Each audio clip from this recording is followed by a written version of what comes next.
예, 석종득입니다. 선거 컨설턴트이고요.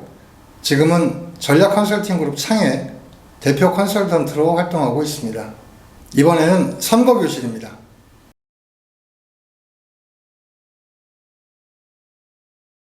전략 컨설팅 그룹 창이 함께하는 실전 선거교실 23번째 시간, 선거 말 만들기 1. 이번 선거의 의미를 말해라 편 시작하겠습니다. 구도가 다 짜여지게 되면 아시는 바와 같이 컨텐츠를 준비한다. 컨텐츠는 정식 컨텐츠, 또 인물 컨텐츠, 그리고 정책 컨텐츠, 이렇게 세 가지의 컨텐츠를 만들게 되고요. 이 세 가지 컨텐츠를 가지고 각종 홍보물들에 반영을 하게 됩니다. 가장 중요한 포인트는 쉽고 재미있게, 그리고 너무 복잡하거나 길지 않고 간단하게, 그리고 남들이 늘 보던 방식이 아닌 좀 더 새로운 방식으로, 기왕이면 놀랍게 이렇게 만들면 눈에 띄기도 좋고 각인되기도 좋고, 이렇기 때문에 컨텐츠에 대한 포인트는 그런 지점이라고 볼 수 있겠고요. 이 말 나르기를 하는 데 있어서 도움이 될 만한 그런 내용들로 컨텐츠를 만들어야만 말을 잘 나를 수 있을 것이다, 이렇게 설명드릴 수 있겠습니다. 컨텐츠의 가장 기본적인 구성은 이겁니다. 이것은 이제 출마선언문도 마찬가지고요. 홍보물도 마찬가지인데, 첫째는 이번 선거의 의미는 이것이다.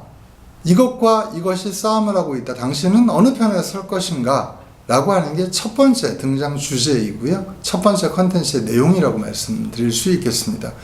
둘째는, 그렇다면 그런 선거 속에서 나는 무엇을 하려고 하는가? 내가 당선되면 어떤 변화가 생기는가? 어떤 일을 하려고 하는가? 그리고 셋째는, 나는 왜 이 일을 잘할 수 있나? 이런 내용으로 컨텐츠를 구성하게 되는데요. 이것을 정치를 중심으로 쓸 수도 있고, 인물을 중심으로 쓸 수도 있고, 정책을 중심으로 쓸 수도 있다는 겁니다. 예를 들면 정치적 관점에서 이런 구도가 잡히게 됐을 때는 이번 선거는 이를테면 성장이냐 분배냐를 결정하는 선거다, 이렇게 시작을 하게 되는 것이죠. 만약에 인물을 중심으로 한다면 이것은 부정부패한 집단을 뽑을 것이냐, 아니면 깨끗한 사람을 뽑을 것이냐, 이렇게도 얘기할 수 있겠죠. 혹은 무능한 집단, 무능한 사람들을 뽑을 것이냐, 유능한 나를 뽑을 것이냐, 이렇게 나눠질 수 있을 겁니다. 정책 컨텐츠라고 하는 것은 이번 선거는 이 다리를 놓을 수 있는가, 이 다리를 결국 이번에도 놓지 못하는가를 결정짓는 선거다, 이렇게도 얘기를 할 수가 있을 것입니다. 이런 식으로 무언가 하나 결정되면 그거에 의해서 전체가 잘 이렇게 줄을 서도록 만들어내는 거기 때문에 이번 선거의 의미를 정치로 잡을 것인가, 정책으로 잡을 것인가, 인물로 잡을 것인가, 이걸 결정하는 일이 매우 중요하다, 이렇게 설명드릴 수가 있겠고요. 결국 구도를 잡아야만 컨텐츠를 만들 수 있다. 결국은 중요한 것이 구도다라고 하는 것입니다. 이걸 판단하기 위해서 정치지형을 우리가 꼭 알아야 되는데, 이 정치지형이라고 하는 것은 앞서 말씀드린 바와 같이 선거지형 분석, 이슈 분석, 그리고 인물 분석에 의해서, 후보 분석에 의해서 만들어지게 됩니다. 그리고 그것들 중에 무엇이 유용할 것인가, 어떻게 유권자들의 마음에 가 닿을 수 있는가를 결정하게 되는데, 지금까지 진행됐던 선거들의 예를 보게 되면 정치지형이 7화를 차지하더라.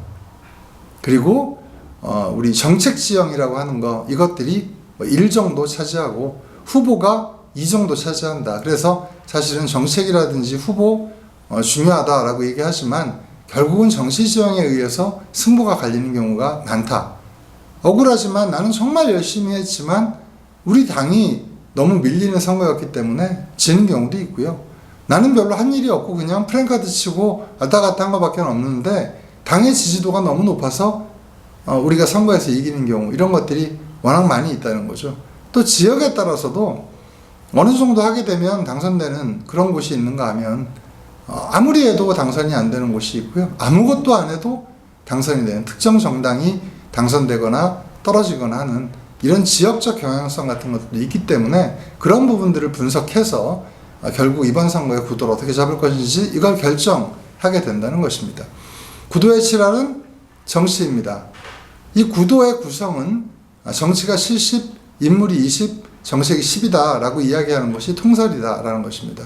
물론 그럼에도 불구하고 늘 이 지역에서 20% 정도쯤의 차이가 났다라고 하면 이 인물 구도를 세게 잡음으로 해서 그 20%를 극복해내가지고 그래서 안 되는 지역임에도 불구하고 어느 정당이 안 되는 지역임에도 불구하고 그 정당의 후보가 당선되는 경우는 적지 않게 있습니다.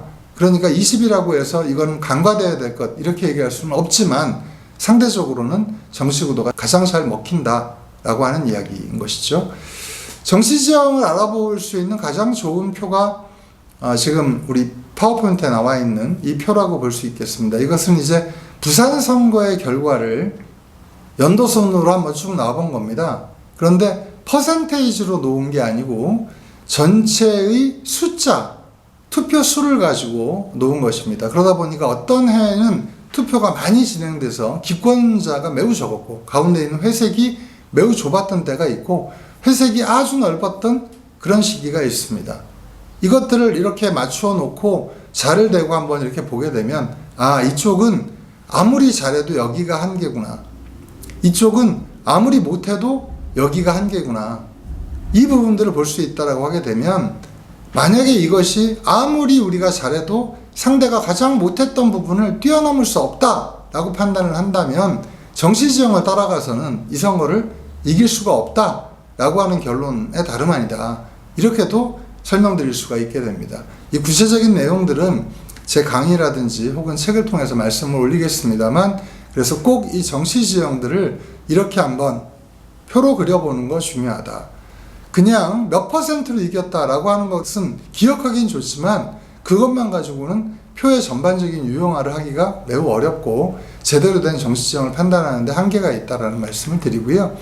그렇게 해서 구도를 만약에 정치구도로 잡았다면 혹은 인물구도나 정책구도로 잡았지만 그 안에 정치적인 이야기가 나온다면 그 이야기들을 적는 것 그것들이 바로 정치 콘텐츠라고 할 수 있을 겁니다. 이 정치구도는 나 혼자 아주 대단한 걸 발견해가지고 사람들에게 기가 막힌 이야기를 한다라고 하는 것에 매우 한계가 있습니다. 결국은 전국적인 흐름, 전반적으로 돌아가고 있는 것에 나를 몸을 실어서 서핑하는 것이다. 이렇게 얘기할 수가 있겠습니다. 그래서 전국적 흐름에 의해서 큰 영향을 받게 되고요. 이게 너무 세다라고 하게 되면 내 목소리는 흩어지고 잘 들리지 않기 때문에 오히려 내 목소리도 그쪽에 맞추어 가지고 그래서 흐름을 더 크게 만들어내는 이런 방식이 아주 쉽게 선거를 할 수 있는 방법이 되겠습니다. 정치권의 주요 논의 사항들을 잘 살펴볼 필요가 있습니다. 그래서 내가 말하기 전에 스스로 이번 선거는 어떤 선거인가를 잘 분석한다면 나는 그렇다면 이 선거 중에 어떤 구도로 선거를 치르고 어떤 말들을 해야 될 것인지도 파악해낼 수가 있을 겁니다.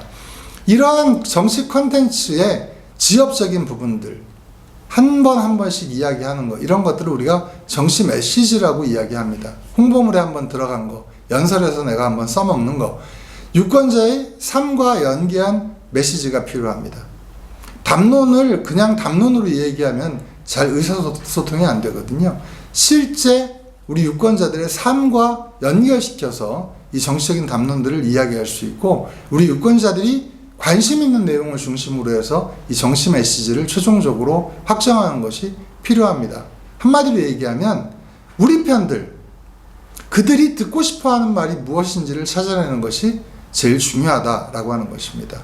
그래서 뭔가 이성적으로 논리적으로 이야기하는 것도 필요하겠지만 그보다는 사람들의 생활 속에 있는 현장 언어로 보다 감성적이고 감정적인 표현들을 사용했을 때 도움이 된다라는 것입니다.